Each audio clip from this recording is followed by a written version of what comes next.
Hello dear.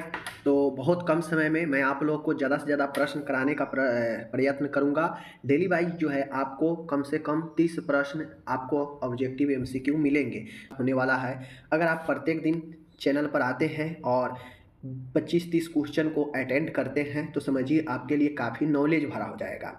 और मैं सिर्फ प्रश्न ही नहीं बताता हूँ, मैं उसका डिटेल्स में व्याख्या भी करता हूँ। तो आप सभी वीडियो आपको लगभग शाम में, इवनिंग में डेली मिल जाएगा।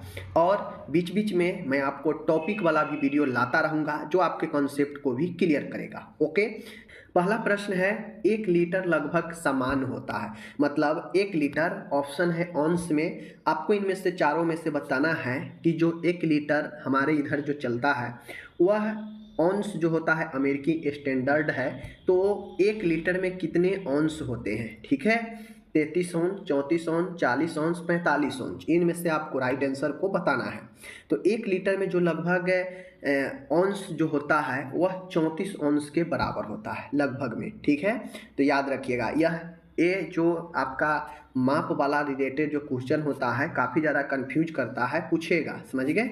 आगे चलते हैं हम लोग। सेकेंड प्रश्न है अपन यहाँ पे, एक चाय का चम्मच 1 टी स्पून होता है कितने ml का? तो आपके सामने चार ऑप्शन है, 5 ml, 7 ml, 10 ml, 15 ml।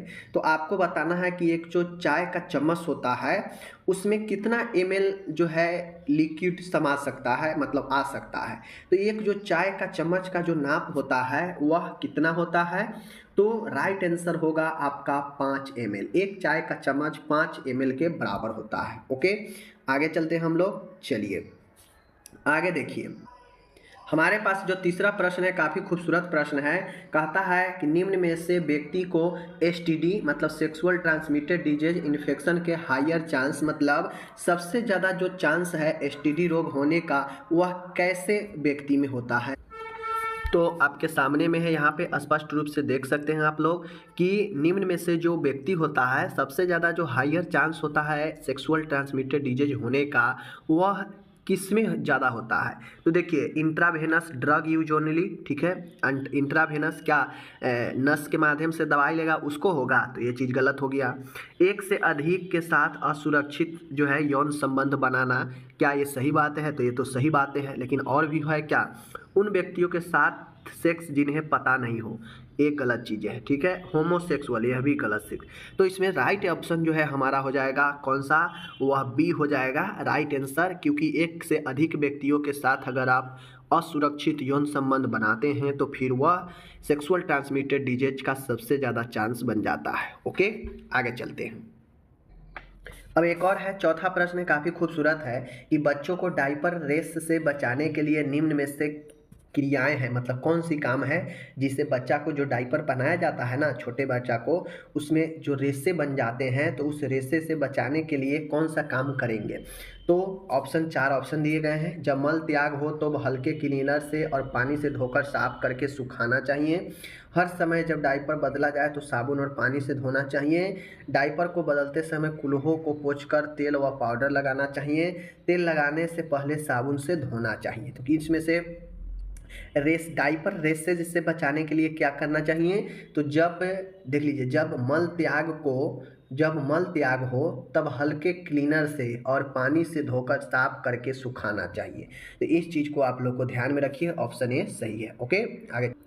पांचवा प्रश्न है आपके सामने, काफ़ी खूबसूरत प्रश्न है। कहता है कि ट्रोसियस साइन का संबंध किससे है? ट्रोसियस, तो ट्रोसियस साइन का संबंध किससे है? हाइपोकैल्सेमिया से, हाइपोनेट्रेमिया से, हाइपरकैल्सेमिया से, हाइपरनेट्रेमिया से। तो पहले इन चारों वर्डों का मतलब समझिए कि मतलब क्या होता है। हाइपोकैल्सेमिया का मतलब होता है कि कैल्शियम का कमना। देखिए, हाइपो लगा होगा तो होता है कम, ठीक है, और हाइपर लगा होगा तो हाइपर का मतलब होता है ज़्यादा। ओके, तो यहाँ पे देख लीजिए मैंने आपको बता दिया। बाकी ये नेट्रेमिया का मतलब होता है Na होता है सोडियम, तो यही सोडियम को नेट्रेमिया सूचित करता है। Ca से होता है कैल्शियम, तो ये कैल्शियम को सूचित करता है। बस ऐसी चीज़ को आपको पहचानना है। तो एक ट्राउसिया जो साइन होता है या ट्राउजिया साइन जो होता है, यह ट्राउसियस साइन जो होता है हाइपोकैल्सेमिया में जो है दिखता है। ठीक है, किसी पेशेंट के अगर बॉडी में कैल्शियम की मात्रा बहुत ज़्यादा कम जाता है तो उसे ट्रोसियस साइन दिखते हैं। ओके, आगे चलिए। अब यहाँ पे है नेक्स्ट प्रश्न है, कहता है माय डियर कि वाइटल साइन यानी जो जैविक साइन होता है, आपको पता है कौन कौन सा जैविक साइन है, सांस लेना, पल्स रेट, तापमान, ठीक है, श्वसन दर, ये सब वाइटल साइन है, टेम्परेचर, ये सब वाइटल साइन है, जिससे व्यक्ति की स्थिति के बारे में पता लगाया जाए, वही वाइटल साइन होता है। तो वाइटल साइन के अलावा निम्न में से कौन सा असेसमेंट आकलन एक 10 माह का बच्चा जिससे दस्त और निर्जलीकरण डिहाइड्रेशन है के बारे में महत्वपूर्ण इन्फॉर्मेशन देता है। कह रहा है कि एक 10 माह का बच्चा है, उसमें वाइटल साइन तो बताता ही है स्थिति के बारे में कि किस स्थिति में है, लेकिन कहता है कि इस वाइटल साइन के अलावा वह कौन सा आकलन है जो एक 10 माह के बच्चे में दस्त और निर्जलीकरण के बारे में महत्वपूर्ण जानकारी देता है। तो यहाँ पे देख लीजिए, स्टूल स्पेसिमिन एग्जामिनेशन, बच्चे के शरीर का वजन, बच्चे का पोस्टेरियर फ्रंटली का परीक्षण, मूत्र स्पेशल परीक्षण। तो स्पष्ट रूप से इसमें बताता है मल सैंपल विश्लेषण, मतलब मल की जांच, एक गलत हो जाएगा। दस्त और निर्जलीकरण में इसका कोई मतलब नहीं है। बच्चे के शरीर का वजन बहुत इंपॉर्टेंट होता है, जैसे ही बच्चा में दस्त और निर्जलीकरण होने लगता है, बच्चा का वजन गिरने लगता है, कम होने लगता है। तो वजन से आप पता लगा सकते हैं वाइटल साइन के अलावा, ठीक है। बाकी बच्चे का पोस्टेरियर फ्रंटली का परीक्षण, ये तो इससे रिलेटेड है नहीं। मूत्र का एग्जामिनेशन इससे भी रिलेटेड नहीं है। ओके, चलिए आगे चलते। अब यहाँ पे आता है 7वां प्रश्न है, रिंग वर्म जो एक स्कूली उम्र के बच्चे में अक्सर पाया जाता है किसके कारण होता है। तो देखिए, एक बच्चा में जो गोल कृमि होता है रिंग वर्म, एक स्कूली बच्चा में जो होता है 0 से 6-5 वर्ष के उम्र में, यह जो है जिसका कारण जो बनता है वह कौन होता है। क्या वह वायरल इन्फेक्शन होता है, या एलर्जी के कारण, या फंगस के कारण, या प्रोटोजोआ के कारण। तो इसका राइट आंसर जो होगा वह आपका कौन सा होगा, रिंग वर्म जो है यह एक फंगी यानी फंगस के कारण जो है बच्चे में पाया जाता है। ठीक है, चीज़ों को समझ गए, आगे चल। आगे है 8वां प्रश्न है, संक्रामक बीमारी का प्राथमिक मतलब प्रिवेंटिव कौन सा है, मतलब प्राइमरी प्रिवेंशन कौन सा है। एक संक्रामक बीमारी है, उसका हम होने से पहले ही जो बचाव के लिए उपाय करते हैं वही प्राथमिक बचाव होता है। देखिए, एक बीमारी है और बीमारी से बचने के लिए हम पहले ही जो उपाय कर लेते हैं, सोच लेते हैं, वही प्राथमिक बचाव होता है। जैसे कोविड किसी को हुआ, किसी को नहीं हुआ, लेकिन जिसको हुआ वह भी वैक्सीन लिया, जिसको नहीं हुआ वो भी वैक्सीन लिया। तो जिसका नहीं था वो भी वैक्सीन क्यों लिया, ताकि हमें आगे चल के कोरोना से बचा जा सके। तो वह उसका प्राथमिक उपचार हो गया, प्राथमिक बचाव हो गया। ठीक है, उसी प्रकार से देखते होइएगा, बच्चा का जन्म के समय ही टीबी का टीका दे दिया जाता है, बीसीजी। क्यों दिया जाता है, ताकि आगे चल के बीसीजी का जो खतरा है वह इस बच्चे में कम हो जाए, क्योंकि टीबी का, चूँकि टीबी एक संक्रामक रोग है।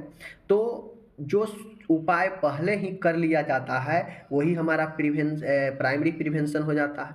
तो इस प्रकार से हम संक्रामक बीमारियों के प्रति पहले ही टीकाकरण कर लेते हैं ताकि इस बीमारी से आगे बचा जाए। तो वह टीकाकरण होगा कौन सा, इम्यूनाइजेशन होता है। ठीक है, ओके, प्राइमरी प्रिवेंशन। आगे है 9वां प्रश्न है, काफ़ी खूबसूरत है। एक अंश बराबर होता है कितने टी स्पून के। अब मैंने यहाँ आपसे क्या पूछा कि एक अंश बराबर होता है कितने टी स्पून, मतलब चाय के चम्मच के। तो मैं आपको पढ़ा चुका हूँ, एक अंश जो बराबर होता है वह एक अंश जो बराबर होता है वह कितने के होता है, मैं आपको पहले पढ़ा चुका हूँ, 30 के आसपास। ठीक है, 30 के आसपास। ओके, तो और आपको ये पता है कि एक जो टी स्पून होता है 5 ml का होता है। ठीक है, तो ये टी स्पून पूछ रहा है, तो ये 5 ml से इसमें भाग दे दीजिए तो कितना हो जाएगा, 6 हो जाएगा। तो यही 6 चाय का चम्मच राइट आंसर हो जाएगा। ठीक है, क्योंकि एक टी स्पून 5 ml का होता है, अपन ऊपर अभी देखें। ठीक है, 10वां प्रश्न है, एक टेबल स्पून बराबर है, एक टेबल स्पून किसके बराबर है। तो एक टेबल स्पून, देखिए एक क्वेश्चन जो है टेबल स्पून वाला पूछा गया था अभी पोस्ट बीएससी नर्सिंग का एग्जाम जो इग्नू के तरफ से हुआ था ना, उसमें यह प्रश्न पूछा गया था कि एक टेबल स्पून किसके बराबर होता है। तो टी स्पून और टेबल स्पून में अंतर होता है। टी स्पून होता है 5 ml का। ठीक है, लेकिन टी स्पून जो होता है वह आपका होता है टी स्पून से बड़ा होता है। ठीक है, देखते होइएगा आप लोग कि एक होता है चाय का चम्मच, एक होता है जो बड़ा चम्मच होता है, उसमें ज़्यादा मटेरियल समाता है। ठीक है, तो एक टेबल स्पून जो बराबर होता है 5 ml होगा टी स्पून का। ठीक है, टी स्पून रहता तो 5 ml, लेकिन यहाँ पे टेबल स्पून है तो यह 7 ml गलत, 10 ml गलत, राइट आंसर 15 ml। तो टी स्पून जो होता है 15 ml के बराबर है। मीन्स एक टेबल स्पून इक्वल टू होता है 3 टी स्पून का। ठीक है, 3 टी स्पून का, 3। समझ गए? ओके। आगे एक और नाप का प्रश्न है, काफ़ी खूबसूरत है। 1 औंस बराबर होता है कितने ml का? आया ना प्रश्न यहाँ पे। तो 1 औंस जो बराबर होता है 15 ml, 25 ml, 30 ml, 40 ml। तो राइट आंसर 1 औंस बराबर होता है अपन यहाँ पे 30 ml का। ओके, कोई दिक्कत नहीं। इस प्रकार से कंसेप्ट भरा प्रश्न पढ़ेंगे तो आगे काम देगा, वरना बैठे रह जाइएगा माय डियर, कुछ नहीं होगा। ओके, आगे चलिए। आगे है 12 नंबर का प्रश्न है, काफ़ी खूबसूरत प्रश्न है। कहता है पोस्चुरल ड्रेनेज में पोस्टीरियर अपर लोब को ड्रेन करने हेतु देते हैं कौन सा पोजीशन? सबसे पहले समझ लीजिए पोस्चुरल ड्रेनेज क्या है। तो पोस्चुरल ड्रेनेज एक प्रकार के स्थिति होता है जिसमें मान गए कि किसी को प्लूरल इफ्यूजन हो गया हो। ठीक है, पानी भर गया हो छाती में, फेफड़ा में। ठीक है, फेफड़ा के कैविटी में, या पस जमा हो गया हो।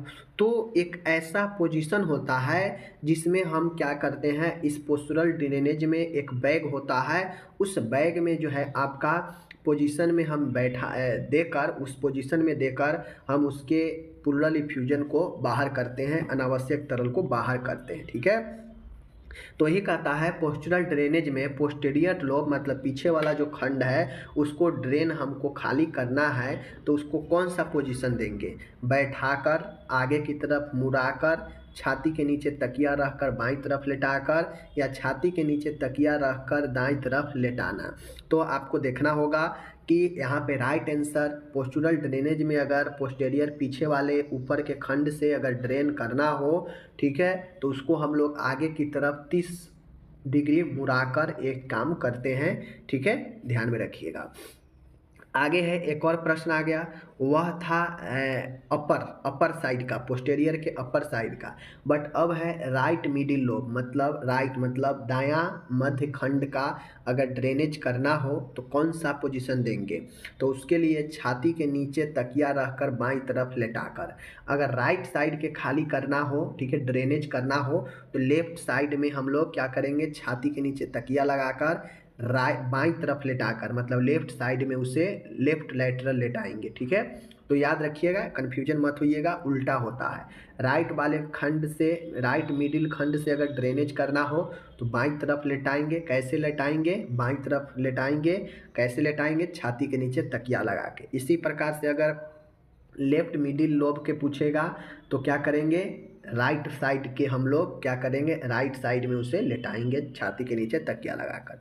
तो कन्फ्यूजन मत रखिए। आगे ना, फिर यहाँ पे देखिए लेफ्ट मिडिल लोब है तो छाती के नीचे तकिया रखकर दाईं ओर यानी राइट साइड, यानी लेफ्ट मिडिल लोब को ड्रेन करना है तो राइट साइड की तरफ लेटवाएंगे। अगर राइट साइड के खाली करना हो तो लेफ्ट साइड लेटवाएंगे, बस उल्टा कर देना है। ओके, चलिए ये हो गया। 15 प्रश्न है, बहुत अच्छा प्रश्न है। ये सब प्रश्न आपके लॉजिकल तौर पर पूछता है, यही सब प्रश्न थियोरिकल में बनता है। पोस्चुरल ड्रेनेज के दौरान अलग अलग पोजीशन देने हेतु कौन से बेड यूज करते हैं? ओके, तो अब यहाँ पे आ गया कि जैसे पोस्चुरल ड्रेनेज के दौरान अलग अलग पोजीशन देने हेतु कौन से बेड का यूज करते हैं। अब हम लोग जानते हैं कि अलग अलग जो है पोजीशन पोस्चुरल ड्रेनेज में, ठीक है, देते हैं। कभी राइट साइड, कभी लेफ्ट साइड, कभी कभी जो है आपको 30 डिग्री मुड़ा हुआ, ठीक है ना। तो इस कंडीशन में अलग अलग पोजीशन होगा। उस अलग अलग पोजीशन के लिए कौन सा बेड बिस्तर का उपयोग करते हैं पोस्चुरल ड्रेनेज में? तो पोस्चुरल ड्रेनेज में हम लोग जो है नेल्सन बेड का उपयोग करते हैं। याद रखिए, कार्डियक बेड किसके लिए होता है? जो हृदय से संबंधित मरीज है उनके लिए। ऑर्थोपेनिक बेड जो होता है किसके लिए होता है? जिसको श्वसन में कष्ट हो, ठीक है। उसके बाद होता है डिवाइडेड बेड होता है। तो ये सब चीज़ें अलग अलग बेड आपके अलग होते हैं, ठीक है। आगे चलिए, उसके बाद है 16 नंबर है, कहता है एब्डोमिनल पैरासेंटेसिस से संबंधित सत्य कथन क्या है? अब आप लोग नहीं पढ़े हैं, हमें पढ़ा चुके हैं पहले भी। एब्डोमिनल पैरासेंटेसिस देख लीजिए इसका कथन सत्य क्या है। सिम्फेसिस प्यूबिस और नाभि के बीच मिडवे करना। उदरीय पैरासिम्प्टोसिस में मरीज को स्थिति दी जाती है, फाउलर स्थिति कहलाती है। ठीक है, मरीज को प्रक्रिया से पहले मूत्र त्यागने को कहना। उपरोक्त में से सभी। तो एब्डोमिनल पैरासिम्प्टोसिस से जो संबंधित कथन है यह इनमें से सभी के सभी सही है। ठीक है, उदरीय पैरासिम्प्टोसिस में मरीज को स्थिति दी जाती है, फाउलर स्थिति कहलाती है। समझ गए? तो ये एब्डोमिनल समझ लीजिए, एब्डोमिनल पैरासिम्प्टोसिस होता है, यह एक प्रक्रिया है जिसमें होता यह है कि पेशेंट के मान गए उदर भित्ति में, उदर के गुहा में अनावश्यक पानी जम गया हो, एसाइटिस हो गया हो, पेट में पानी भर गया हो, तो एक इंजेक्शन जो है लगाया जाता है। ठीक है, पेट के एरिए में, और वहाँ से पानी खींचा जाता है, और यही प्रोसेस एब्डोमिनल पैरासिम्प्टोसिस कहलाता है। ठीक है, इसी प्रकार से अगर छाती वाले एरिए में से अगर पस या पानी निकालना हो तो उसे थोरासिम्प्टोसिस कहते हैं। ठीक है, इसको याद रखना है। तो एब्डोमिनल पैरासिम्प्टोसिस में इनमें से सभी जो है संबंधित है, तो एक बातें ध्यान में रखिएगा। ओके, आगे है 17 नंबर, चेस्ट ट्यूब के प्रॉपर फंक्शन हेतु निम्न में से किसकी जरूरत संकेत है। कहता है चेस्ट में ट्यूब लगा है, ठीक है, उस ट्यूब को प्रॉपर तरीके से काम करने हेतु किसकी जरूरत संकेत है। छाती से निकासी करते समय बैठी हुई स्थिति और डालने की स्थिति से नीचे, वाटर सील उतार चढ़ाव के साथ मरीज का सांस लेना और सांस छोड़ना, वाटर सील में बबलिंग, उपरोक्त सभी। तो देखिए चेस्ट ट्यूब में जो जरूर संकेत जो होता है इनमें से तीनों होगा। छाती से निकासी करते समय बैठी हुई स्थिति में और डालते समय नीचे की स्थिति में। ठीक है, वाटर सील जो होता है एक ये बैग होता है, चेस्ट ट्यूब लगता है तो एक बैग होता है, तो उसमें जो वाटर सील जो होता है उतार चढ़ाव के साथ मरीज का सांस लेना और सांस छोड़ना, जो एक बैग होता है। ठीक है, इस बैग में मरीज सांस लेता है तो यह खींचेगा, ऊपर चढ़ेगा, और जब सांस छोड़ता है तो यह नीचे की तरफ आता है क्योंकि इसमें प्रेशर कमता है। तो ये भी सही है। और वाटर सील में बबलिंग, अब ये जो वाटर सील होता है मरीज सांस लेता है तो इसमें बबलिंग होता है। ठीक है, बबल्स निकलते हैं, तो ये सब के सब चेस्ट ट्यूब से रिलेटेड है। ठीक है, 18 है गैस्ट्रिक लैवेज का मतलब क्या होता है। गैस्ट्रिक लैवेज का मतलब होता है द्रव और आहार को ट्यूब के द्वारा देना जो पेट में है। ठीक है, जो पेट में है, क्या ये पेट वाला चीज को हम लोग देंगे, कहाँ से देंगे, पेट गुहा का धावन और धोना, एनजी ट्यूब को पेट में डालना, एनजी ट्यूब को निकालना। तो गैस्ट्रिक लैवेज का मतलब होता है कि पेट के कैविटी, एब्डोमिनल कैविटी को धावन और धोना, मतलब क्लीन करना, साफ करना। ठीक है, गैस्ट्रिक लैवेज का। गैस्ट्रिक लैवेज का और मतलब है, क्वेश्चन सेम है, ठीक है, लेकिन और मतलब समझिए। गैस्ट्रिक लैवेज का मतलब होता है द्रव और आहार को ट्यूब के द्वारा देना जो पेट में है। ठीक है, मतलब गैस्ट्रिक लैवेज का मतलब होता है कि द्रव और आहार को ट्यूब के द्वारा देना जो पेट में है। ठीक है, ये भी आपका कथन, दोनों क्वेश्चन अलग अलग है, क्वेश्चन सेम है बट ऑप्शन अलग अलग है। ओके, ध्यान में रखिएगा, दोनों मतलब होता है।